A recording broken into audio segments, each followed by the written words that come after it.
Hello friends, आज जो मैं आपको कहानी सुनाने जा रहा हूँ उस कहानी का नाम है किसान और उसके आलसी बेटे।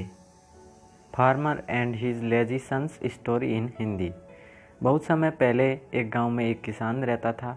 उसके पास काफ़ी संपत्ति थी क्योंकि उसने बहुत सालों तक खूब मेहनत किया था। उसके पास बहुत बड़े बड़े खेत थे, पर वो बहुत दुखी था क्योंकि उसकी बेटे बहुत आलसी थे। न तो वे अपने पिता की मदद करते थे बल्कि सारा दिन सोते रहते थे और अपना समय फालतू के कामों पर बर्बाद किया करते थे। एक दिन किसान बहुत बीमार पड़ गया था। उसके बेटों ने डॉक्टर को बुलाया। डॉक्टर ने कहा, मुझे अफसोस है कि आप बहुत बीमार हैं और हो सकता है कि आप ज़्यादा दिन तक जिंदा न रहे। अगर आपके मन में कोई भी आखिरी इच्छा हो तो आप उसे पूरा कर ले। वैसे तो आलसी बेटे कोई काम नहीं करते थे, लेकिन उसने अपने पिता से बहुत प्यार करते थे और डॉक्टर चले जाने के बाद उसके 4 बेटे रोने लगे।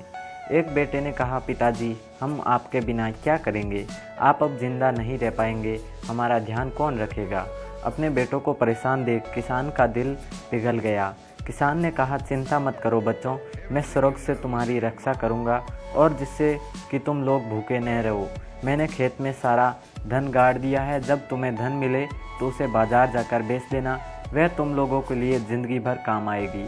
कुछ समय के बाद किसान की मौत हो गई। कुछ दिनों तक दुखी बेटे अपने पिता के याद में कोई काम नहीं कर पाए, पर कुछ समय बाद उन्हें लगा कि अब भोजन के लिए उन्हें कुछ तो करना पड़ेगा। उसके बेटे सोचने लगे, हमें कुछ तो करना पड़ेगा, तिजोरी का पैसा ज़्यादा दिन तक नहीं चलने वाला। फिर उसके बेटों ने खेतों में काम करना शुरू कर दिया। वे लोग खेत को खोदने लगे, लेकिन उन्हें कुछ भी नहीं मिला। एक बेटे ने कहा, हमें खेत खोदने पर कुछ नहीं मिला, इसलिए जब हमने खेत को खोद ही दिया है तो इसमें बीज ही लगा दे। सभी बेटे उसके बात से सहमत हो गए। उन्होंने खेत खोदकर इनमें बीज डाल दिए और फसल उगने का इंतज़ार करते रहे। उस साल हुई एक दिन जब बेटे सोकर उठे, तब उन्होंने देखा कि खेत में फसल उगना शुरू हो गया है। कुछ दिनों बाद उन्हें खेत में लहराते हुए फसल नजर आए।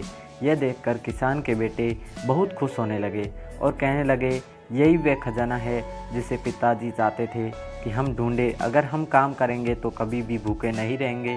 और उस दिन से किसान के बेटों ने बहुत मेहनत करना शुरू कर दी।